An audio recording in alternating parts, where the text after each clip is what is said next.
Hello and welcome to today's live panel discussion where we will focus on the disruption of the remote workforce and find out what the future holds post the COVID-19 pandemic. I'm your host, Zinati Kuma. Now, since the start of the pandemic, office buildings have been standing empty and businesses have been forced to adapt to the new normal.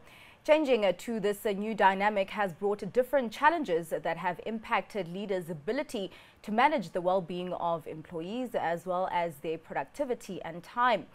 One of the many questions that face employers is whether contact sessions are still important.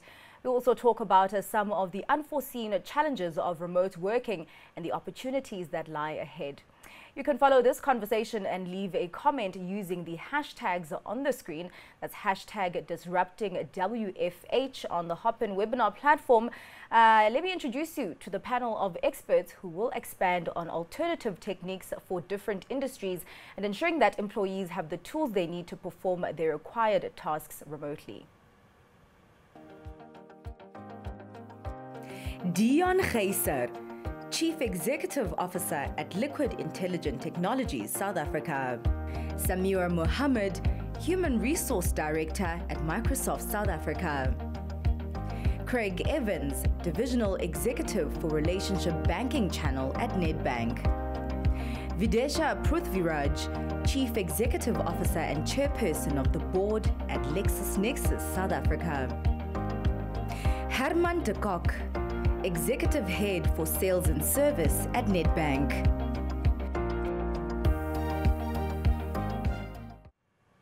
Thank you very much to my esteemed panel that joins me now to discuss the way forward in terms of the workplace environment and the hybrid model that we are currently seeing with a lot of companies.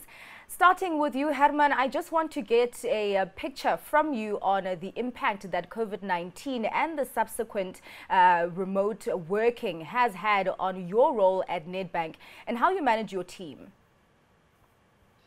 Zanati, thank you very much for the opportunity and good day to all the viewers and to my esteemed panel members. Yeah, I think if I look at the disruption COVID-19, we can very much see as a black swan event. The interesting thing for me was to discover that the technology was always there. I think what COVID brought was just discovering that we can actually make this work. We can actually extract a lot of value from the technology that we have.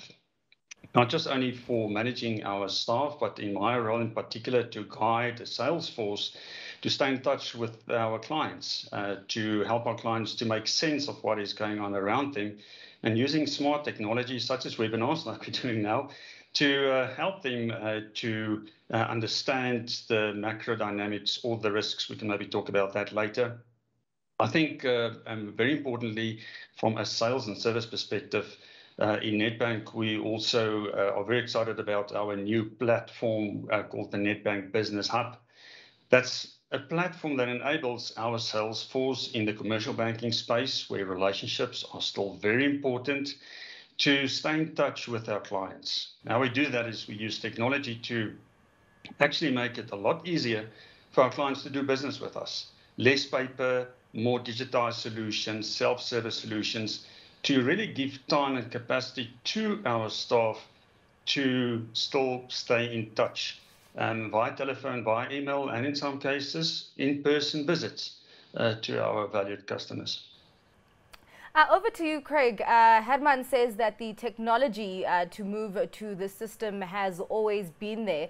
And I mean, you work in a relationship building, and I'd like to know what took so long for this technology to be used? Was it coming from corporates, maybe not ready to go there yet, or was it maybe a willingness from clients themselves as well?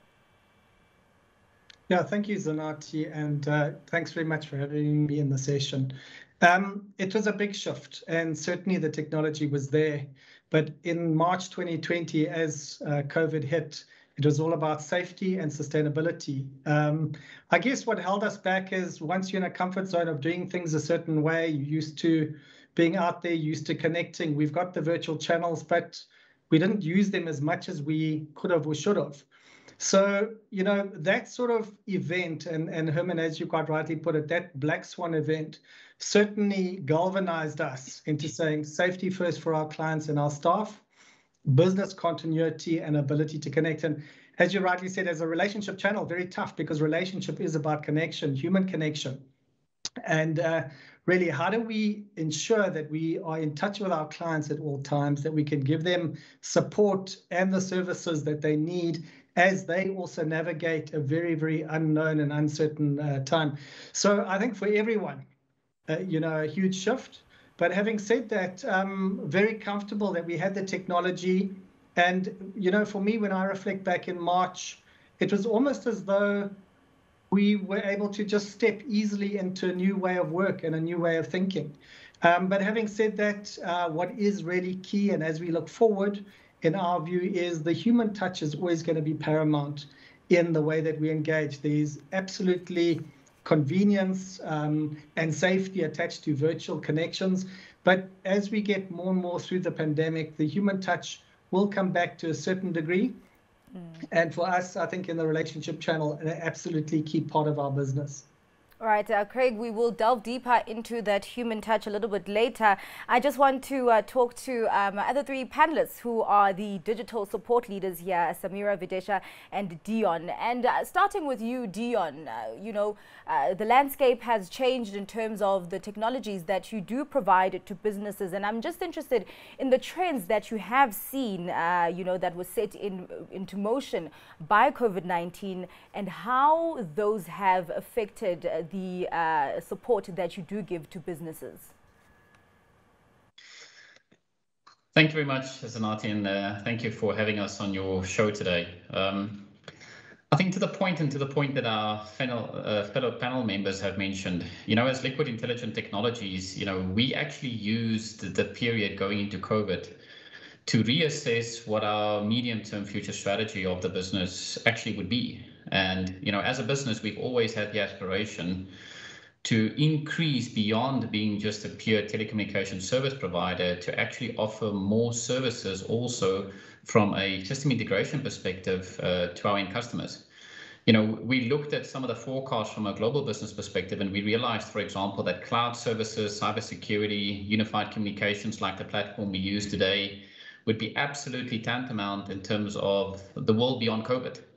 And we took the opportunity actually during COVID to really add and pivot our business to add these capabilities on top of our basic telecommunication services. Of course, that's on top of doing still large-scale infrastructure projects in the country, still operationalizing our business. We are a telco service provider, and we're an essential service. So we had our field staff and our team members still out in the field operationalizing what we had as a business.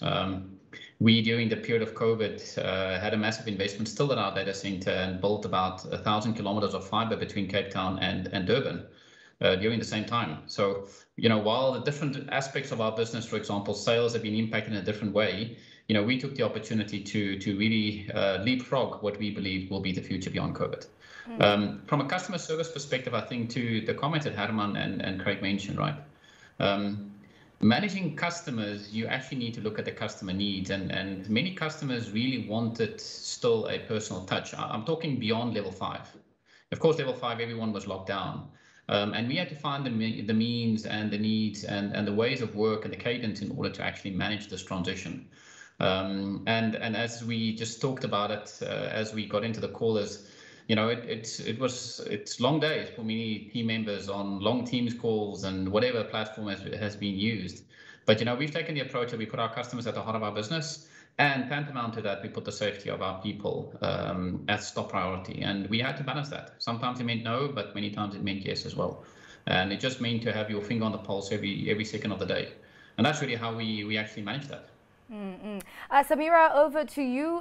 What are some of the trends that you think will influence how Microsoft implements its strategy in the digital space as, of course, one of the leaders in that space? Thank you so much, and thank you so much for having me on today's panel with such an esteemed guest.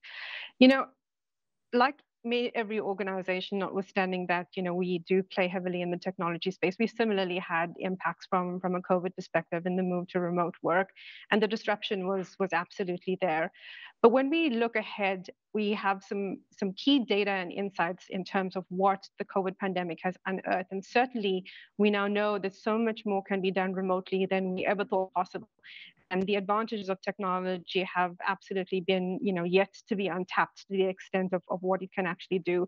But we also took the opportunity to test ourselves as an organization and really understand our labor productivity signals across, the Microsoft organization, but also across LinkedIn in terms of what we were seeing from job postings and where people were being hired from, etc. And leveraging that information, there's a key defining moment that we find ourselves in. And the choices that organizations, including ourselves, make today in terms of what we will prioritize going into the future when it comes to employees and working remotely or working in the hybrid workspace is going to be absolutely critical. The other thing that we recognize is that, moving forward is not just going to be a pull forward of absolute remote work. Many organizations and many employees are already saying that whilst we love the flexibility of work from home and we love that it gives us the choice in how, when, and where we work, at the same time, we crave social interaction, we crave collaboration in person, and we crave the nuances of human engagement. And so there's a balance that is needed going forward. And how do we navigate that balance, and how do we make the best scenario, the best decision for our teams, for our organization, and going into the future? And this will require new skills, right? It will require, how do you bridge the digital and the physical world, with some people being in the office, some people being online, some people being at the beach, for example. You're going to have to bridge that connection point to make sure that that seamless collaboration continues as part of your innovative culture that you want to have. And so using some of this information, we can think ahead, and certainly from a Microsoft perspective, we've landed on a hybrid model, whilst not there yet in South Africa, across many of our offices around the world. We will move to a hybrid workplace model where 50% of the time we will work from home and 50% of the time we'll have the choice to work in the office. But again, it requires an operating model that helps us think through bridging the digital and the physical world together. Samira, thanks for that visual. I actually dream of a day when I can broadcast from the beach. But just moving on to you, Videsha, I mean, what are the trends that you are seeing from your side that will push clients to be knocking at your door? Yeah, I mean, I think as LexisNexis, this COVID and the move to remote working has not been quite the revolution. It's probably an evolution. We've always provided online solutions for our customers to be able to, be more productive and to enhance their ability to work anywhere. I was laughing when I looked at this, because I've always worked in technology companies, and, all technology companies have this promise. They say, we enable you to work anywhere, at any time, on any device. It is the technology value proposition, of course. However, I think what this has really brought to light for everyone is the human aspect of it. And I think that's what COVID has helped us. It has really humanized us all, in that, you're on mute has become the catchphrase of the decade. I don't think anyone's ever said it more. And we've all had to be very human. We've had to have a lot of flexibility in terms of allowing for that employee that, whose kid comes home from work and wants to give him a kiss, or the parrot. We had a meeting where somebody's parrot was swearing in the background. It's brought humanity into corporate, which I think has been sorely lacking for a long time. So that's been a trend in terms of how do we make space and actually enjoy the humanity of it all. We've always been a company that's been output based, and we say we measure ourselves based on outcomes, and I think COVID has made it a reality. You have to be able to trust, and that's a big thing, in that you have to be able to trust your employees that they are doing what they say they're doing, because there's a big link now between productivity and customer satisfaction at the end of the day.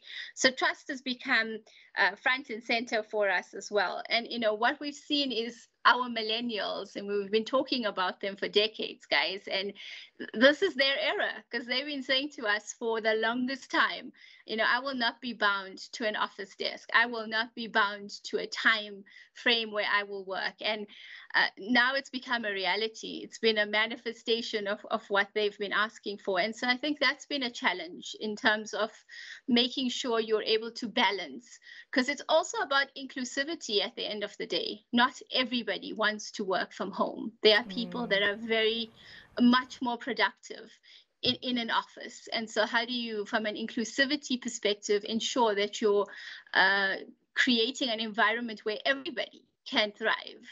And then, South Africa has definitely brought its own uniqueness to the situation we find ourselves in. If you look at things such as load shedding and gender-based violence, I mean, we've had to run training sessions with our managers to be able to pick up indicators of gender-based violence. And when we look at mental well-being and emotional and physical well-being, there's that human aspect that technology, unfortunately, can help us with, but you need that human touch, you need that connectedness. So that's been a challenge, but also an opportunity, I think, for companies to really show that they care. And just on that, Videsha, I mean, you talk about the need for human connection, for human touch, and I think we can't talk about that without going deeper into the culture implications. And with this, more lax working environment, do you think that employees are now more detached to their workplace culture? I think it's a space where we have to redefine the culture by taking input from our employees in terms of what works for them.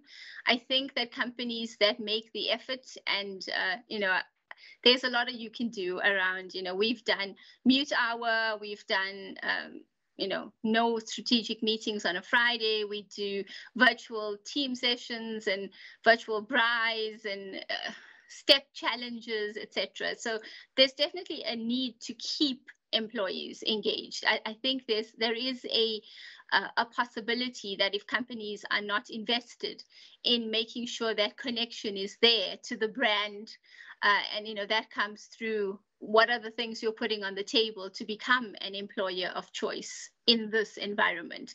So brand loyalty is definitely something that's important. And we've also seen employees that are overinvested. So the fatigue is setting in as well. And so there's a lot of work that needs to be done. I don't think any company has all the answers around what is the new culture that's going to be successful. But I think from a connection perspective, there has to be intention to keep our employees engaged. Craig, just to go to the culture principles of Nedbank, have you found that you have had to redefine the culture, and how do you keep employees anchored to those principles to basically keep the essence of being a Nedbank employee? Videsha, I really loved what you said and fully subscribe to it, that humanness is absolutely key. And I believe the shift is really having a place of work to a place of purpose. And I think really that is absolutely fundamental in driving the culture. Having an output-based and a trust essence is also key. And then, having those touch points with staff. I think what is really important, we can have webinars and group discussions, but one-on-one time is really important virtually. If you can get face-to-face safely, that would be great. Not really always possible. But we need to have the blended approach, without a doubt. And then with the purpose, just to ensure that everybody is, singing to the same song, so to speak, that we're all marching in the same direction. And then to celebrate and to tell your story as an organization, because especially with new people coming in, how do they get that touch and feel of your culture? To me, it's no better than telling stories about your clients, stories of what your clients have experienced, and stories of what we do as people within the organization, in our communities, etc., and celebrate those. So, it's different types of touch points, and even creating some fun events, service heroes, and celebrate them. But one has to be innovative, one has to be engaging, and one has to be trusting. But to have the humanness, to be able to laugh at yourself, to laugh at each other in some of our meetings with the parrot and various other things that happen from time to time, I think that's really important. And for a big corporate, like Nedbank, I think that's been a step change in how we see our culture. It starts with us as people, and our humanness needs to shine as we all work through this pandemic with all of the hardships that it's brought across the country and in the communities and families. And perhaps the last thing is, we're all in the same storm, but we're in different boats. And it's just to reflect that some people have a dedicated space at home, and it's very easy to work from home. Other people share that space with 10 other people, other family members. And how do we balance that, and how do we support them? And one of the other things that Nedbank did immediately was to allow staff access to office chairs. I mean, can you imagine sitting on my home dining room chair for hours and hours, day in, day out? So office chairs, nice monitors, proper headsets. And I think those enablers really, just take some of the stress out of the adoption of the virtual world. That's actually brilliant, bringing in office chairs so that people can feel comfortable and actually feel like they're in the office. I've actually seen a couple of my friends sitting on their beds. But Herman, over to you. How is Nedbank helping its clients in terms of making sure that they still get that human touch with the services that Nedbank is offering to them? I think, Zanati, a very good point, and I'm glad you touched on that. I want to go back to what Dion mentioned earlier. As Nedbank, we're a client-centric organization, and it starts with the client. And it was very important when we went into COVID to really put ourselves in our clients' shoes and understand, what are they going through. So at a macro level, it was first of all to be very proactive to our clients. To go out there to understand what are the challenges that they're facing. And this is not necessarily only challenges from a liquidity point of view, such as suddenly you've got a shortage on working capital, etc. It's also challenges that they face themselves to stay in touch with their customer base.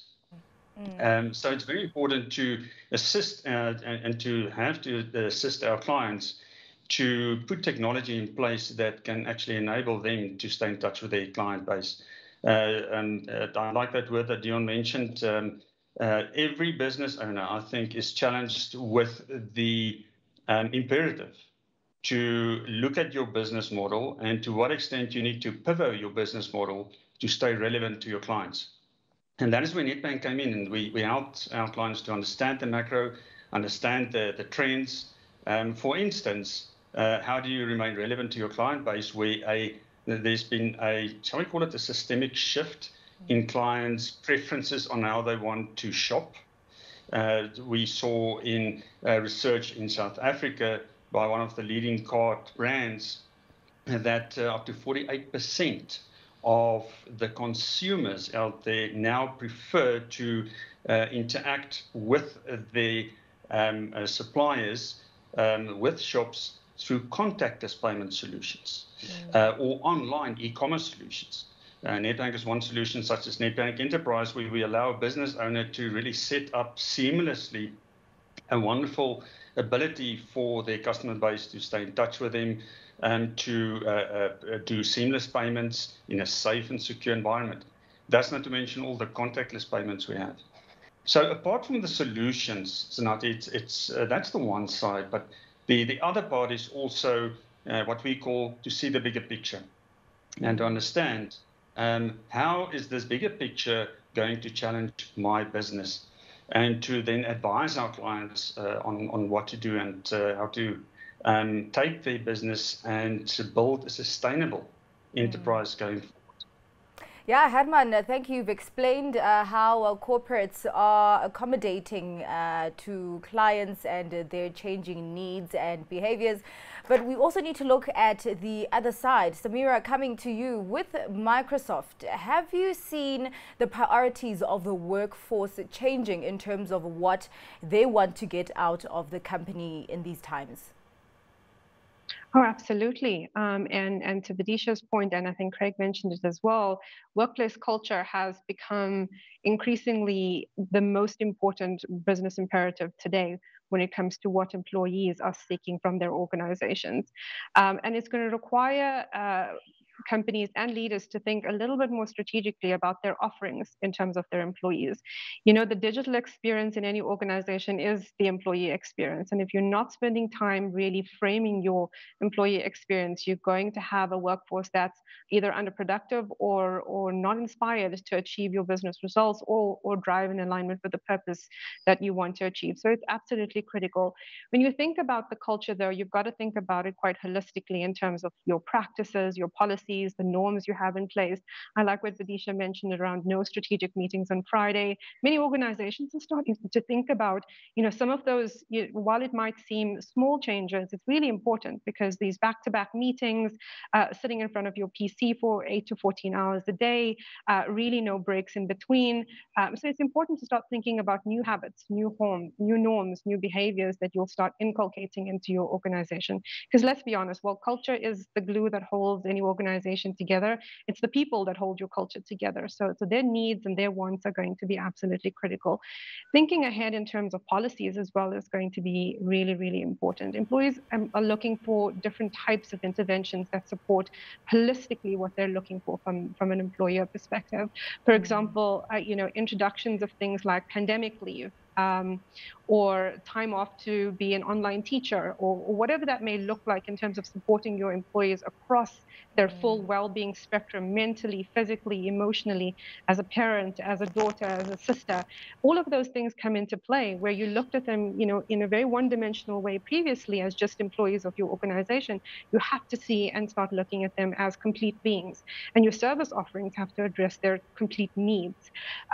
When you think about the strain around mental health challenges, around anxiety, depression, burnout, fatigue, and all of those things starting to come into play, and leaders now having to be those coaches and those guides, it's a requirement and a pull on leaders and managers in the organization. So your shift in terms of building capability in your leaders actually changes as well. And so it's multifaceted in terms of how you take the employee value stack today, not just provide them great technology so that they can be productive, but look after them across the full spectrum of their humanness.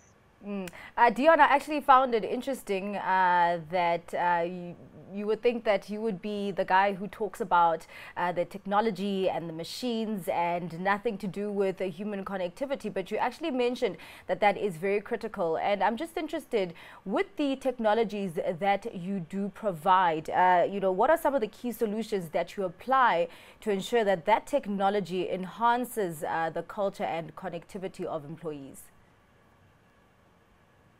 Yeah, thank you, Zanati. When the working from home environment started, we as Liquid, we added to our portfolio stack for our enterprise and small, medium enterprise businesses what we just called work from home, which now just became work from anywhere.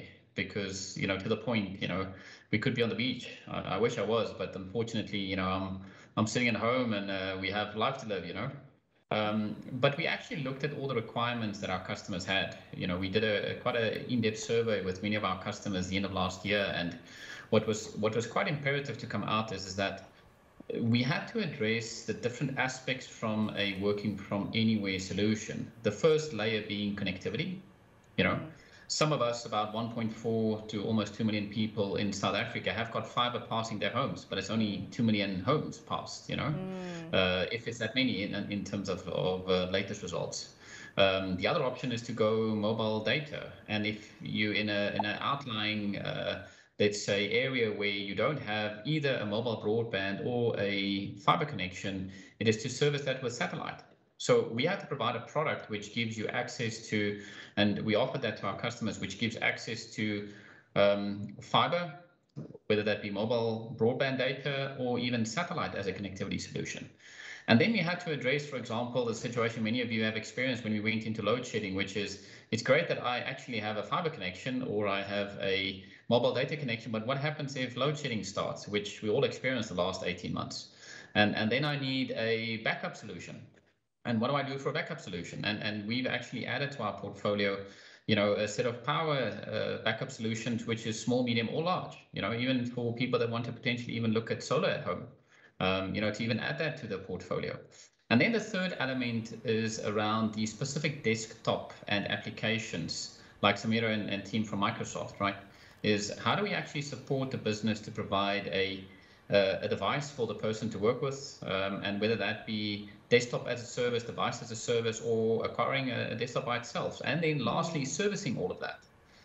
Because, you know, what we believe the medium term and future of this environment will be is that, you know, you asked the question, so what is our employees asking us? I think all of us are on the same boat, that our employees are asking us to say, please help me with a shift for working from home, right? But at the same time, you may be paying a big chunk in car allowances for people, which is not traveling. And I do believe the medium long-term future is going to actually quite evolve, where there's going to be a mix of, well, are you traveling? Not. Are you going to be home-based or not? How does a business support that and actually cover the cost and investment for that?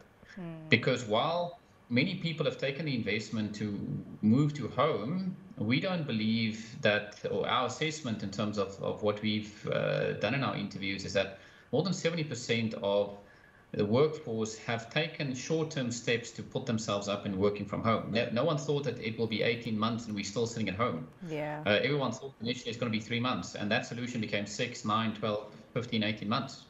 And therefore, if you look at the permanent shift, which, you know, to the different businesses that, you know, different industries will migrate differently. You know, a guy that's doing manufacturing, he can't really move home, right? But a tech company like ourselves, you can work pretty much from anywhere.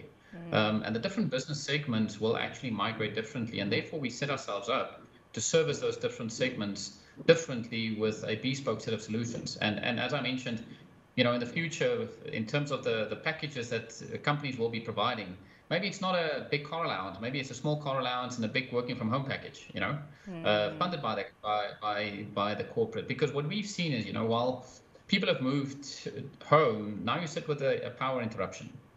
But you're sitting with a 3-hour mandatory exco meeting and a very important strategic decision.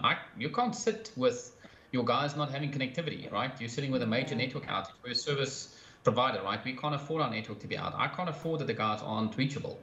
And therefore, you know, the different segments and different industries will require a different set of solutions. And we've catered for the full stack, from access to connectivity, through to even security, as well as the device and the related support around that, to be the one-stop shop, not only at the enterprise segment or small, medium enterprise, but also for the home solution. Thank you. You've actually answered my next question. I was going to ask you about the kind of infrastructure that's needed to bring, you know, business alive in a remote working setting. And clearly you have made solutions for every eventuality, including load shedding. Of course, we have to talk about productivity, because you aren't seeing people and you are not seeing the process that it takes to get to the output for the business. And Samira, I want to shift to you. I mean, how has Microsoft, how has the company managed to pivot its business model to, you know, ensure increased productivity in this remote working model?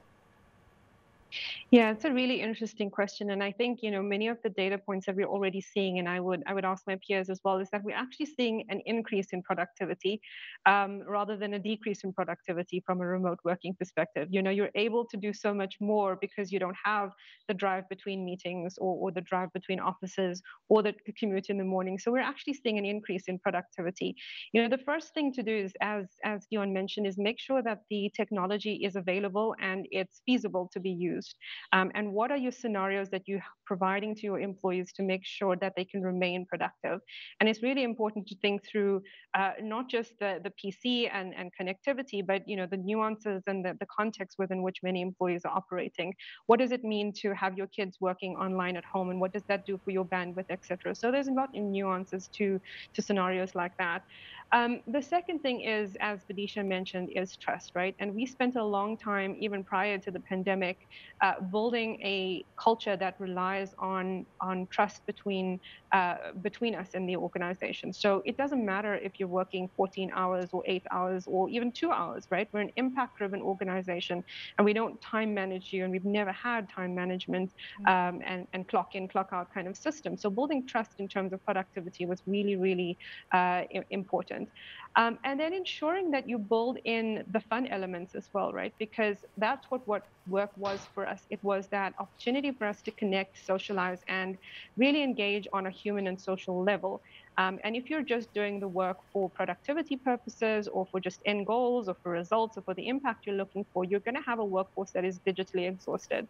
And so finding ways to increase productivity through other mechanisms and not just the daily engagement on work is really, really important. The last thing is, from a connectedness perspective, we found that our immediate networks were starting to shrink, and we were really just focusing only on the spaces where we were going to get maximum outcome and maximum results from. That's what digital work and remote working did for us.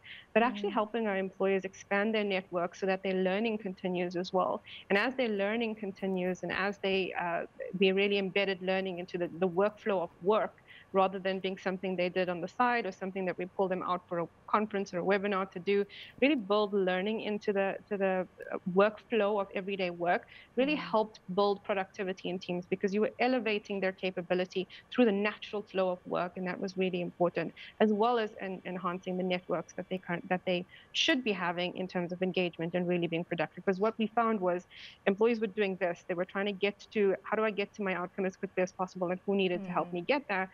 Whereas in a face-to-face engagement, it was much more organic and much more versatile and much more dialogue and conversational and innovative and creative in those ways.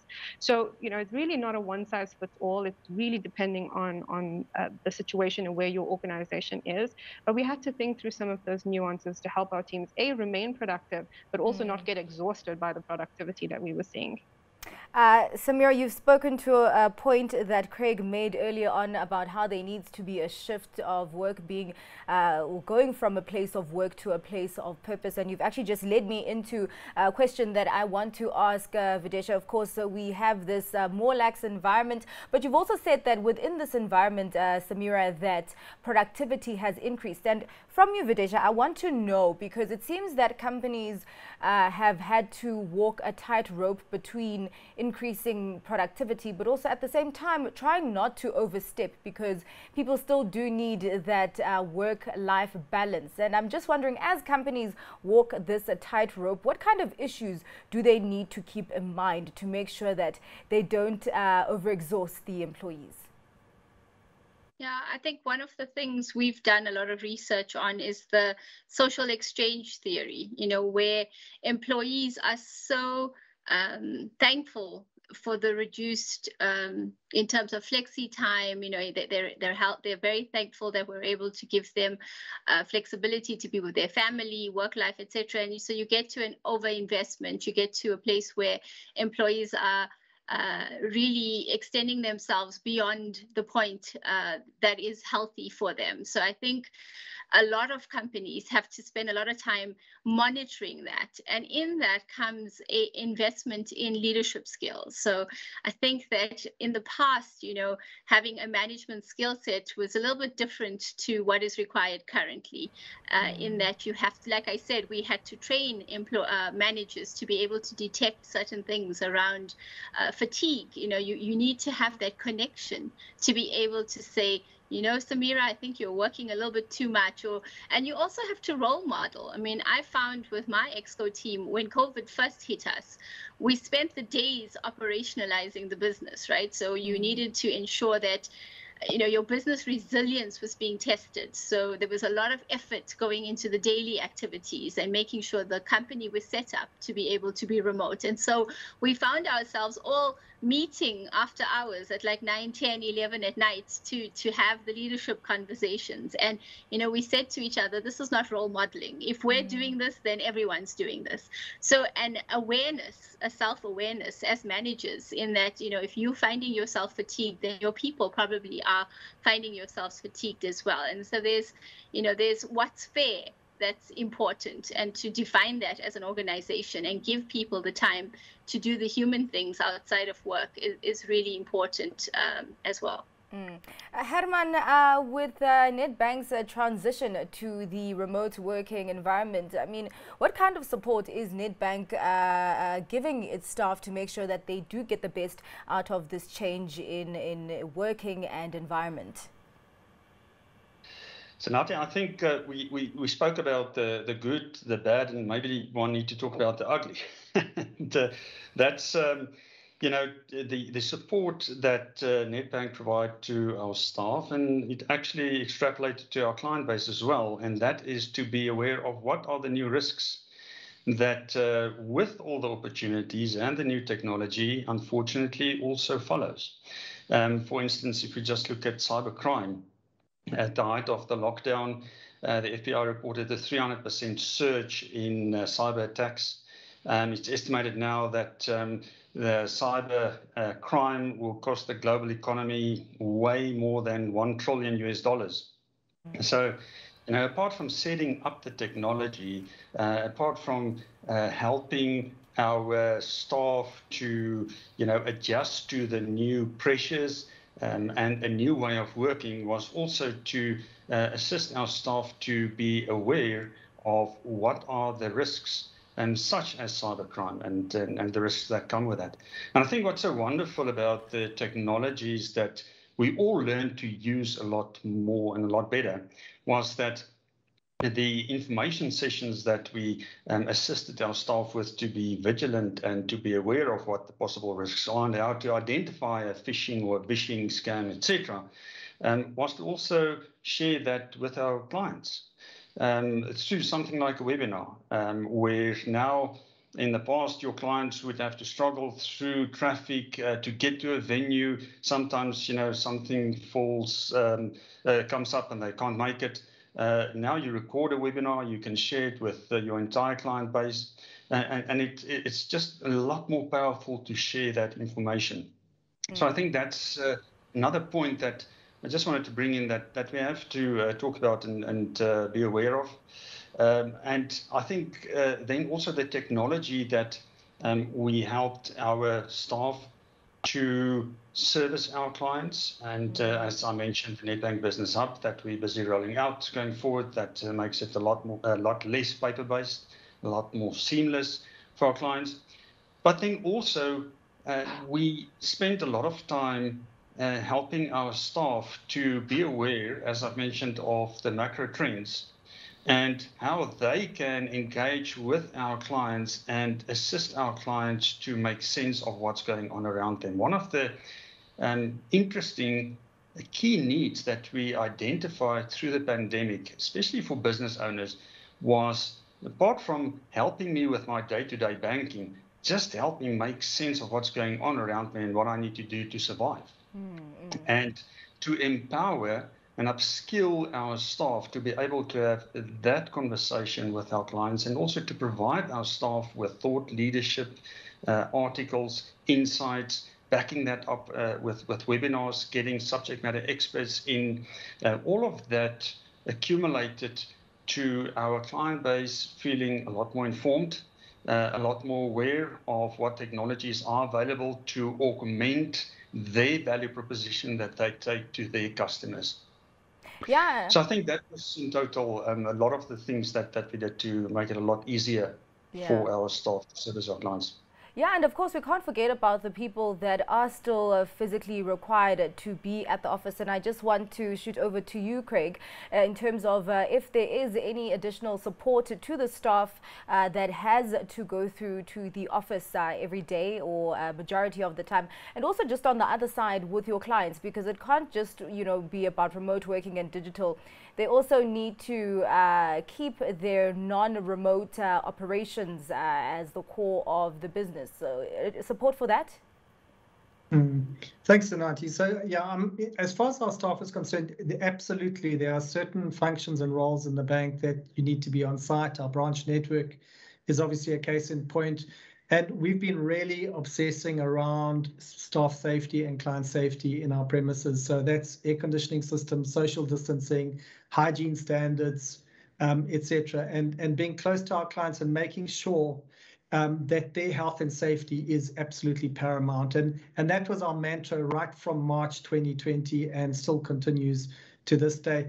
And then as far as our clients are concerned, our relationship model and what we do is we get a deep understanding of our client's business. And to your point, you need to connect at a point at a human level. So under quite strict sort of governance process, we've allowed staff from time to time to go out to clients where appropriate in the right sort of lockdown level. Obviously, as these COVID waves have hit us, we've had to pull back a little bit. But certainly we do believe, and that's why we believe the human touch and the hybrid model is key. And then just on the client side, I think one important piece to note is that from a client's perspective, their touch points and their experience with the bank has changed, because they used to deal with a team that all sat together in an office, and there were numerous people who could answer the phone and collaborate and communicate and solve the client's immediate request.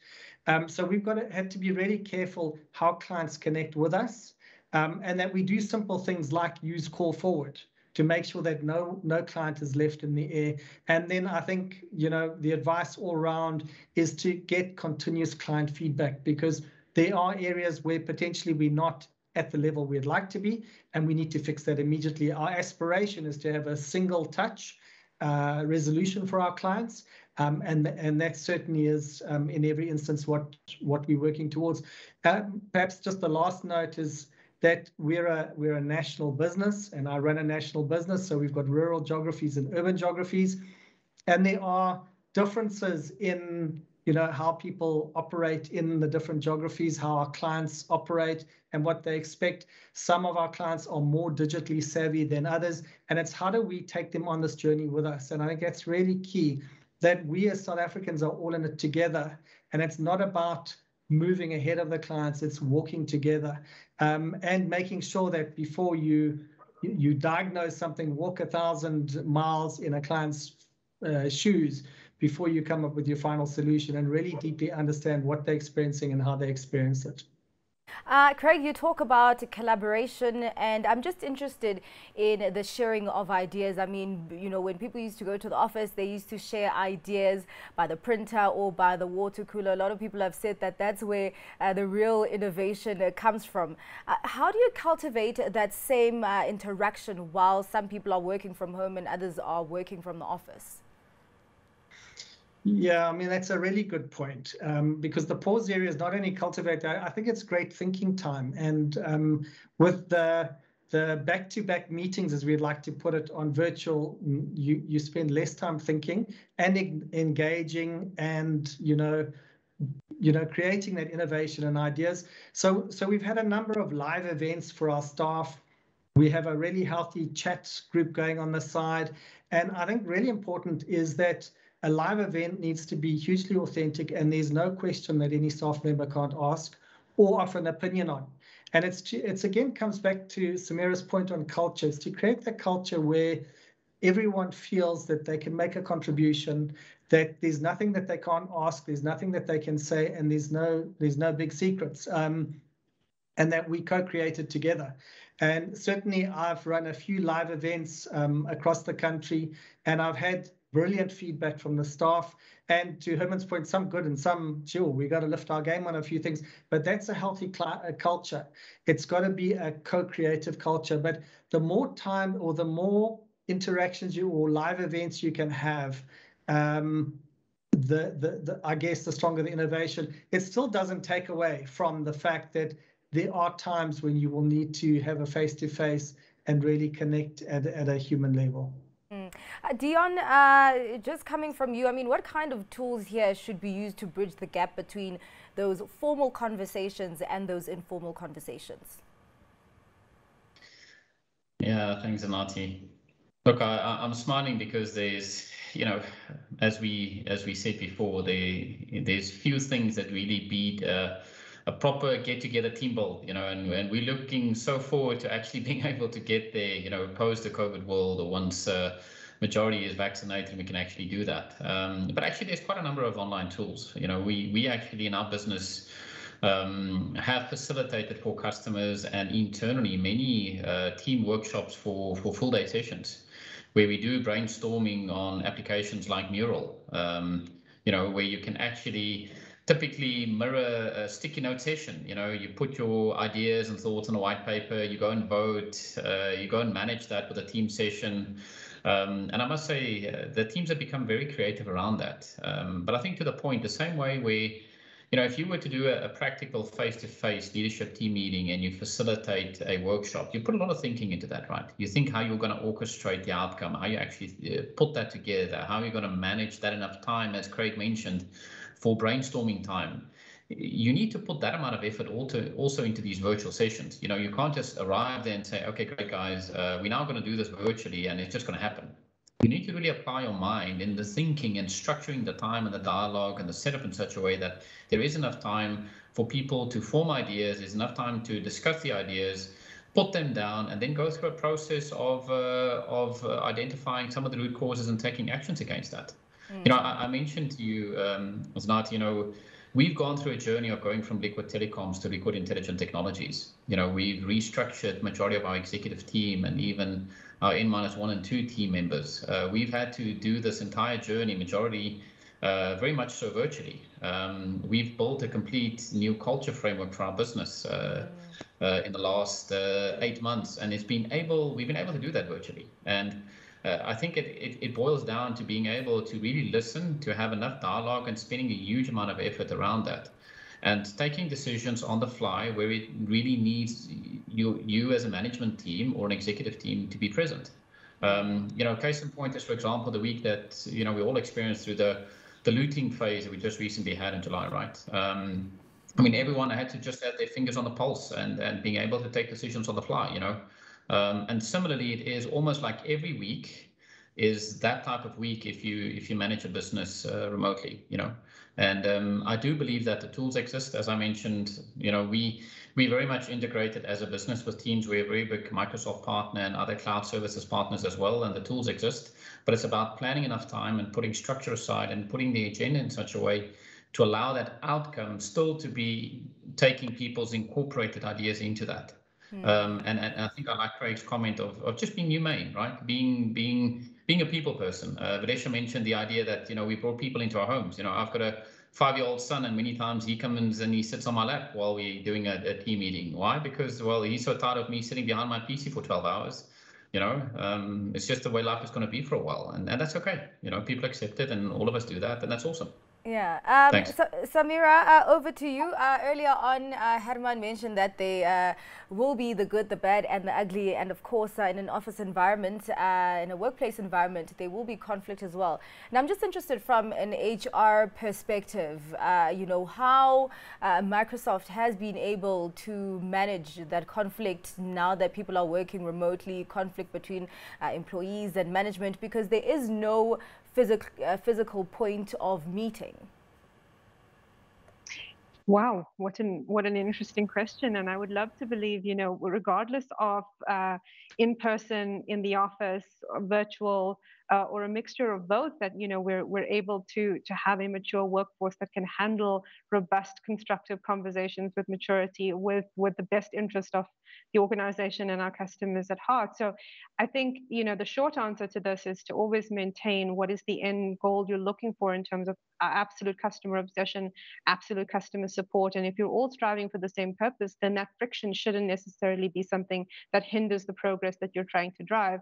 But at the same time, there's if I think about it in a virtual setting, some of the conflicts we're starting to see is, as Videsha mentioned, not everybody's going to rush back to the office, right? Because for the introverts in our organization, work from home has been great. They can show up, they can hide behind an off camera, and they can engage, and they don't really need to feel like they can put themselves on the spot. So they're going to look forward to remaining work from home. And for the extroverts, those of us who need that engagement and to be present in a room with people, are going to rush back and try and figure out how to make that switch very quickly. But what happens in a hybrid world where you've got introverts in person or extroverts on virtual or vice versa, and you're going to find some of that friction happen in terms of organizations and teams creating spaces for each other to engage and sharing of ideas and whose ideas gets positioned first, etc. And so you're going to have to think about the culture dynamic of managing the nuances of a hybrid and a remote working, because not everyone, it's not going to be a one size fits all for everybody. So when I think about conflict potentially and navigating some of the conflict, that's probably where I see the most amount of kind of potential friction in the organization. Introverts want quality information. Extroverts want quantity and quality information, so or engagement. So it's going to be an interesting dynamic when we ultimately get there. Again, in terms of your leadership team, right? And I think both Vidisha and Dion mentioned it.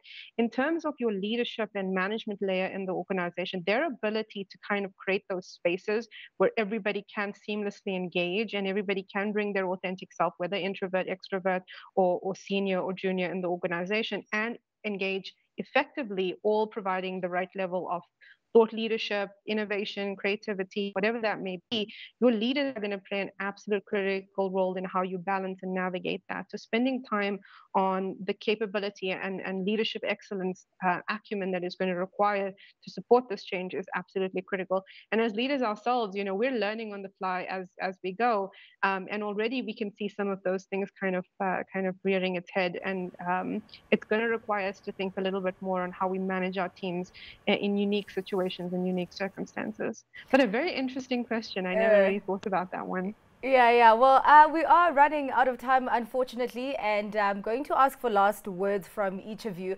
about 20-second answers. And just going to you, Vidisha, key things that should be required from leaders at this time. I think it's time for leaders to lead. And that means reimagining, reinventing, questioning yourself, making sure you're building for organizational adaptation as well as resilience. And I think it's also important we all understand there's no one size fits all. We're kind of the case study for this going forward. In decades to come, they'll be talking about those leaders that made those decisions that were good or bad. So, being aware of that and understanding that there's no one answer. And I do believe hybrid, and even hybrids within hybrids, are going to be necessary for us to ensure an environment where everybody, our customers and our employees, are able to thrive. Dion, from you, the key factors that technologies should be providing right now to support businesses? I believe it's reliable connectivity, proper security, and a service where you need it. As where you need it in terms of a business, whether that be at your office or whether that be at home. Yeah. Herman, from you, the ideal workplace offering that Nedbank is striving towards? Well, it is a hybrid model. I think to play with words, I think it's the first time that the introvert feels at home at work. Maybe just to our clients, as Alvin Toffler said in Future Shock, we're not on our way to the future is rushing towards us. So we need to be agile with our business models. Otherwise, you have the risk of missing out. And Nedbank has the solutions to help you not to miss out on new opportunities.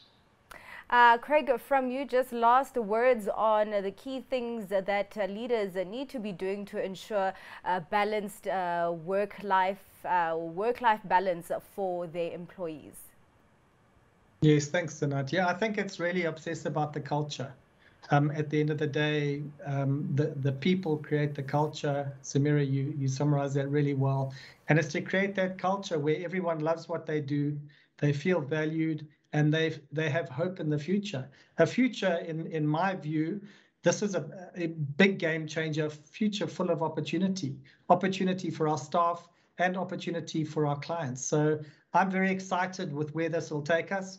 And I think for our people, we need to step up as leaders and make it a wonderful journey. And lastly, from you, Samira, the biggest opportunities that you see with these changes that we are seeing in the workforce? Flexibility, work-life flexibility, work-life integration, whatever terminology you actually use, it's been around for eons, right? But I think we're at the precipice of extreme flexibility now, and designing an organization that works for every single employee, whether you have 200 or 200,000 employees. You're going to have to think about a strategy that affects or supports each one of them in their unique needs. And we have to think about the world looking ahead, not just as a pull forward of the pandemic world. Leading in a crisis is very different to leading out of one. And the strategies and decisions you make today will affect your organization for many, many years to come. So what you put in, the plans you put in place today is going to be super, super critical. And listening to your employees, right? They're the heartbeat of your organization, and they will guide you in terms of what makes sense and how productivity should work in your organization. So really listening to your employees is going to be critical. All right, thank you very much to my panel, all my guests who joined us for today's discussion.